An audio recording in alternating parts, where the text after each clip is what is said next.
Hello, welcome to the 21st week of jumping down the Reddit hole. And I still have no idea what Reddit is really about, and I still get confused whenever I'm browsing it every single week whenever I discover a new subreddit. I'm still very confused, and I don't think this week is gonna make it any better because we are going through the malicious compliance subreddit. I'm gonna assume that I could just trust what the title is, and that's what we're gonna be discovering today. I hope one day that I get used to Reddit. That's my wish at the end of this series. If I make it to 100 episodes of discovering different subreddits, I just wanna get a small grasp of what the essence of Reddit is. I feel like I'm very close. But I'm not really there at the same time, bro. I have no idea what Reddit is all about. Someone please tell me. After 21 weeks, we're not there. Anyway, malicious compliance. HOA won't let us fly our modest pride flag, so we just follow the rules. Due to some neighbors flying BLM flags, thin blue line flags, and other opinion flags, our HOA decided last month that we're only allowed to fly the USA flag and nothing else. The day after the decision, we received an email that someone reported our pride flag that we had in our house since 2016 and that we needed to take it down. We complied and removed the flag. Looking through our new rules, we noticed that removable lights are permitted without restrictions, so we bought 6 colored floodlights and we washed our house in pride colors. A little less subtle than our simple flag. A lot more fun for anyone complaining about the flag itself and what it represents. If you're interested, here's the house. I gotta see it. Oh, wow, that's done really well, actually. Damn, go get them. Holy shit, I love this. I love that this is what you evolved to. Can't have a flag, but you know, can't stop RGB. Pedestrian walkway.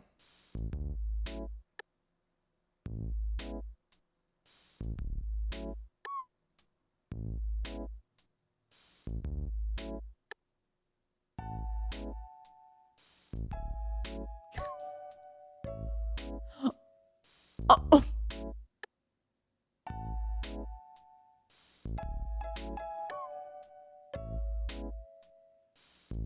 This can't be real. 8 years ago? Nah, that can't be an AI video that long ago. And then he reversed at the very end. Bro! I love these people though. Damn, hell yeah. Let's go. Get rid of my vacation, have fun replacing me. I worked at a company that gave out exorbitant amounts of vacation. Anyone who worked there for 25 plus years received 8 weeks of vacation and 2 weeks of personal time. I like how, isn't this normal in like every other country? Like, I'm just thinking of Europe mainly. Like, this is the norm in Europe. This is not an exorbitant amount. This is what should be the norm pretty much everywhere. But okay, anyway. Enter Jimmy. Jimmy was a grizzled old man. He started at the company when he was just 20. Now he was 63 and gave absolutely zero shits. Jimmy also knew how to make a specific part for our product, him and one other higher up in the office. One day, the plant owner comes out and announces that he's selling to a corporation. He's older and ready to retire. He promises that there will be very little change, and wishes us all well. The new company comes in and immediately goes after many of the great benefits that we had. The first thing they do is cut everyone's vacation down to 4 weeks. They then go into the office and clean house, firing anyone who's close to retirement, including Jimmy's backup. But they also do away with one very important rule. You no longer have to get a vacation approved. You can just call in and take it. I like how we have to get approval for vacation. This is so like not a human thing. Anyway, Jimmy is pissed and they know it. They realize he is the only one in the building that can do his job now. So they hire a new kid for him to train, most likely to permanently replace Jimmy. So Jimmy does what anyone would do. He calls in the first day of the first training day for the new hire and lets us know that he's going to use all of his PTO at once and promptly takes 10 weeks. Giga Chad, Jimmy, let's go. We had a back stock of parts he made, and so it wasn't too unnerving, but for 10 weeks, Jimmy went and applied to other jobs, found one, and started. Fast forward 10 weeks, it's the day Jimmy is supposed to return. He doesn't. For 2 days, they try calling him and even go to his house. Can you do that? He's nowhere to be found. Finally, on day 3, he calls and resigns, and they lose their shit. What eventually happened was that they had to contract the original owner to come in and teach some new hires how to make them. And when he found out what all they had done, it pissed him off. The last I heard, he charged them a 7-figure contract to teach them how to produce the parts, and they had to pony up or close down. Moral of the story, don't with people's vacation time. No, for real though, that's dumb. Jimmy is a beast, good for him. Jimmy is the best. I liked that one. That one made me feel empowered. I was walking home from school and then I came upon this sign. Taylor's, my wife told me to change this sign, so I did. Okay, quite literally. Good for you, bro. My neighbors wanted to call a professional to mark their property line. My parents agreed. This was a long time ago, but I remember it clearly. We moved into a community with tight space in between our house and our neighbors, and we didn't like them being able to see into our kitchen. We put up a bunch of plants costing thousands, but my parents thought it would be worth it. A week later, my parents awoke to the plants completely chopped down. My father was furious and marched down to our neighbor's house. He told my father the plants were on his property line, therefore he had total right to take them down. He warned that if anything were to go on his property again, he would report us to the authorities immediately. Later that day, my father called the company that put in the plants, and with the warranty, we could have them replanted next week with no charge. We made sure that there was no way it was on our neighbor's property. However, a few days later, we caught him chopping them down at 2 a.m. Now that's petty, man. We called the police upon obstruction of property, and after a chat with my neighbor, he decided to call a professional and mark his property line. My father agreed. A few days later, I got home to find orange tape in my neighbor's yard. Apparently, his fence was 11 feet over our property line. We watched as he took down his fence, completely furious. Within the next month, we were enjoying our new space and privacy in our backyard, and my neighbor ended up losing 1/4 of his backyard. My neighbor ended up having to pay almost $10K for the destruction of our property, and we got to plant our plants again. Wow. I can't imagine how awkward that would be to have a neighbor after that. I don't think I've ever grown up in a situation where I didn't get along with my next door neighbor in any house that I have lived in. Growing up with my parents, apartment complexes, maybe we didn't talk to some of our neighbors ever, but I don't think I've ever had a bad, awkward relationship like that. Once you have a moment like that with your neighbor, you're never recovering, bro. You are just gonna forever be awkward anytime you go to your house and they're there. I would hate that vibe if I had bought a house especially and I have to live with that for decades if I don't move. Ooh, awkward. A sign on my way to work yesterday. Put something new on the sign, anything. Oh, I love people. Take off my earphones while you're speaking to me? Sure, no problem, officer. Okay, this sounds like a great start. Happened this morning.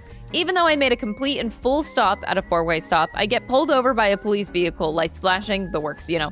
I turn my dash cam around to face me and whomever goes in front of the driver's side window. I roll it down and ask, "What seems like the problem, officer?" Officer looks at me the way one would look at a sticky piece of gum stuck to the bottom of one's shoe. "You didn't make a complete stop," he says. I adjust one of my hearing aids, lost part of my hearing due to whatever, and before I could speak, he firmly says, "Sir, take off your earphones when I'm talking to you." I take both hearing aids off and look at him. I can read lips a little, but we're both masked, so I can't understand what he's saying. I communicate in sign language simultaneously while speaking verbally. "I'm deaf and I don't understand what you just said. Can you communicate to me in ASL, please?" He points at my hearing aids that look like Apple AirPods, motioning me to put them on. I respond, "Yes, officer. Without those, I can only communicate in ASL. Please instruct me in ASL and I will be compliant in every way possible."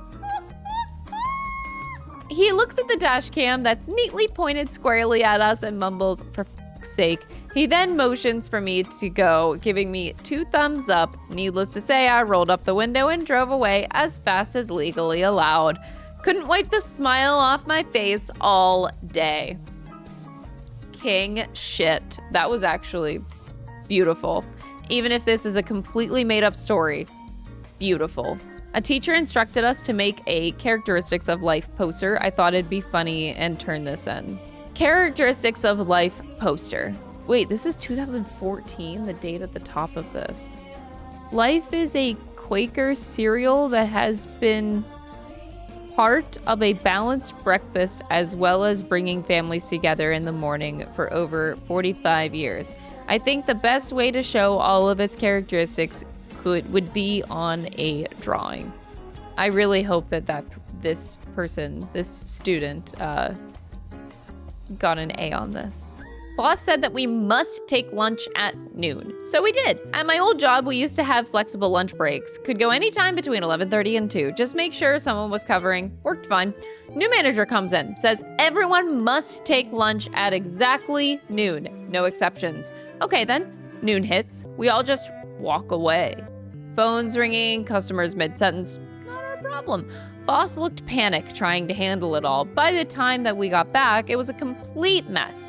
Next day, new rule. Lunch between 11:30 to 2 p.m. is fine. Oh, so back to normal, cool boss.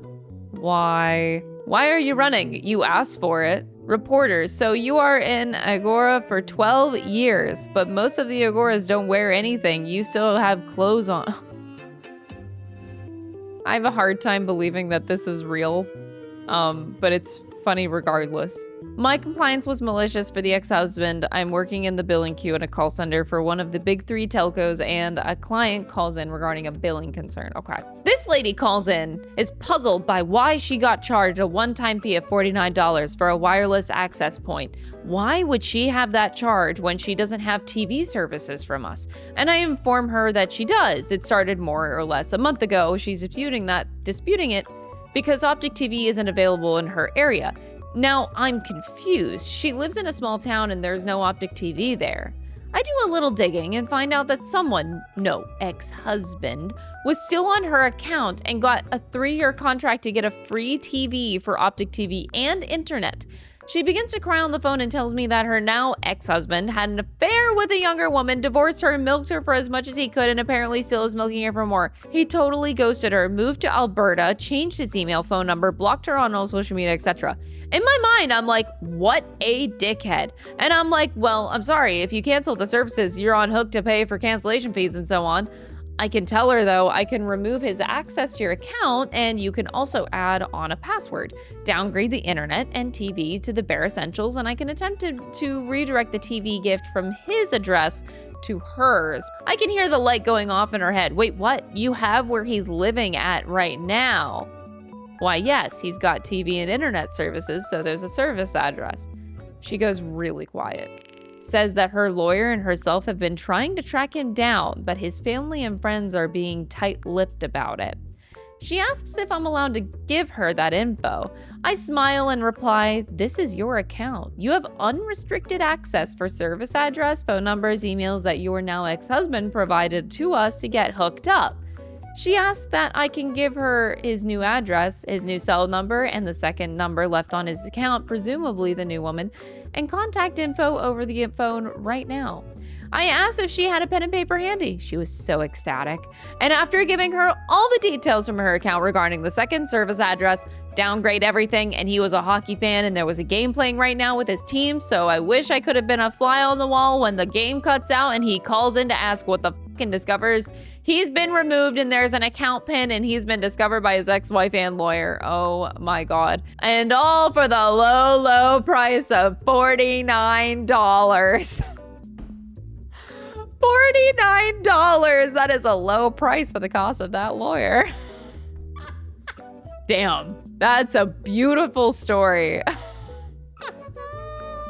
Gas company wants $3.95 to pay a 58-cent bill online. Oh, this is infuriating. I once went to the hair salon before I moved to Canada. It was like actually a month before I moved to Canada. I went to a hair salon and the girl who was doing my hair told me that she just got like an audit from the IRS. She got a letter in the mail saying that she owed 26 cents. And this makes me think of that. Like, why do companies do this? Especially like the IRS. Like, 26 cents. I wore a suit to work and got my supervisor soft demoted. Ooh, okay, spicy. Ever since I started at my job a few months ago, my supervisor, we'll call him Josh, has been micromanaging me. When I'm the subject of criticism, which is often, I try to give him the benefit of the doubt and ask him to clarify. What are your expectations? What specifically should I have done differently? Josh's responses are always vague, often something to the effect of, just do better. Yesterday, Josh comes to my desk to tell me that I need to dress better. Now, I work at a small company, and the vibe is unusually casual. A not insignificant number of people come to work wearing jeans, hoodies, t-shirts, baseball caps. I've never worn a hat to work, and I make a point of wearing a button-up shirt with a collar every day. So, I ask Josh to clarify. Should I be wearing dress shoes, dress shirt tucked in? What specifically do you want me to change? Josh tells me that I just need to dress better and that I should talk to HR for clarification. So I go into HR and ask, what is the dress code? I get a standard answer, pants, closed-toed shoes, no sleeveless shirts, etc. Because I'm mad, and because my repeated efforts to resolve this kind of a problem have gone unheeded, I decided to be petty. The next day, today, I showed up to work in a full suit. I had several interactions with people coming to my desk to comment on my outfit and ask what the occasion was. When anyone asked, only if they asked, I told them that I had been told to dress better. This was always met with disbelief and incredulity. Two people even said that they liked the way I dressed normally. When anyone asked me who the order came from, again, only if they asked, I told them it came from Josh. Word got around the office fast, apparently, because the CEO, Josh's direct boss, came to my desk later in the day to tell me I would be reporting to him now and he'd be having a talk with Josh about this and other issues. It's important to note that I was Josh's only underling, so he effectively went from being supervisor to just a regular employee. I'm on a bit of a high right now. I think I'm gonna come into work tomorrow wearing a different one of my flannels. Get it. Also the kind of stunt that I would pull off too. A kid at my school has a panini maker, so he sells paninis to other students, and everyone called him Dan the Panini Man. But the campus police people shut him down because it's not legal to sell food if it's not a bake sale or whatever. So now he's Dan the Paper Towel Man, and he sells paper towels, but with each paper towel purchase, you get a free panini. November last year, I, 30-year-old female, gave birth to our first baby. It's the first in my family and the sixth in my husband's family. It's important to say that all the 6 kids are boys, and Mill is in some sick baby girl, some sick baby girl rabies. Ever since we made the announcement, Mill convinced herself that I was pregnant with a girl. I told her that once we knew the gender, she would be the first one to know. We told her it was a boy. She still was convinced it was a girl. She said she told the whole side of the family that it was a girl. She also told them that we are naming the girl after her mom, which we will never do because hubby hates his grandma. When the baby shower gifts started to come, I noticed a lot of things that wasn't in the register. Embroidered things with my grandma's name, and it didn't matter. We told them the gender in the name, and we made it clear that we are not lying about the gender. Everyone believes her. Well, the baby was born, and imagine the surprise. It was a boy. Just like we've been telling everyone. The problem for them was that now the baby has plenty of girly clothes, pink onesies, and we are dressing our baby with them, specifically for his family video calls and for pictures for them. After Saturday call, Mill called us to scream to us because we are making the elders uncomfortable for not sticking to a masculine color scheme for the baby's clothes. And we have to stop being this childish. She just thought my belly shape was more like girl than for a boy. Oh my God. That is something I've never heard before. Oh, I'm sorry. I looked at your baby belly and it looked on the outside like it was more female than... We told her that we will not change the baby's clothes and to just wait until the dresses fit. He will look adorable. I love it. I love it. Especially because of how expensive it is to like constantly buy new clothes for babies. Like, shit, if I was in the same situation, I would just be doing the same thing, but not necessarily out of spite. Just because the clothes are there and they are free, and to buy a bunch of more clothes is terribly expensive. And babies grow up so fast, and it's just like, God, the expenses of babies is crazy. I would be doing it mainly for that reason. I mean, he did name it. Name this plant, please. George. I guess I got what I asked for. I hope that plant is actually named George. It better be. Security made us show the last 5 photos on our phone. Oh my God, why? My coworker, an absolute hero, maliciously complied at security at one of our subcontractor jobs. The customer was a manufacturer for a high-end electronic components. Security was tight as a small 4x6-inch box could contain 250,000 worth of microchips. Our team was installing equipment in their facility for 1 week. A security checkpoint had to be passed every trip in or out of the building. Mr. Security Guard, Chad, maybe, decided my coworker, Steve, probably, was more suspicious than the other 4 techs. So every trip in or out, not only was Steve made to dump his entire contents of his backpack out on the table and go through it, Chad required Steve to show him the last 5 pictures taken on his phone to prove that he wasn't stealing secrets. This is all fine, except Chad lets everyone else through without any sort of inspection. Steve is trying to stay positive, but obviously this is eating away at him. Steve tries to be overly positive and also a bit snarky with comments like, "Thank you, Paul Blart, for keeping America safe," which busts up the entire crew. And then Steve has the idea that will free him the rest of the week. Wednesday comes along. Steve is overly scrutinized on our way in as usual. As we head to security at lunch, Steve says that he has to go to the bathroom. He comes back out a few minutes later, absolutely giddy. Chad Blart, mall cop, stops us on our way out and asks Steve to see his camera roll. Steve gladly hands the phone over. Chad is greeted by some very peculiar angled shots of Steve's butthole. What the Chad throws the phone down on the table. "Oh, sorry, I thought I had a hemorrhoid and wanted to see how bad it was. Is everything okay with my pictures? Is the facility safe?" Chad never checked Steve's materials again. Good on you, Steve. A good security guard always checks the back door. Hanged the smoke detectors. Oh my God. Bro. Never have I seen malicious compliance so contrary to one's own interests. That's definitely an interesting one. I don't care if he's dead, put him on the phone. What the fuck? My father died on Father's Day 2012. He was divorced and living alone, and I am an only child. So that means I had to wrap all of his affairs. This story centers around us trying to get his utilities canceled.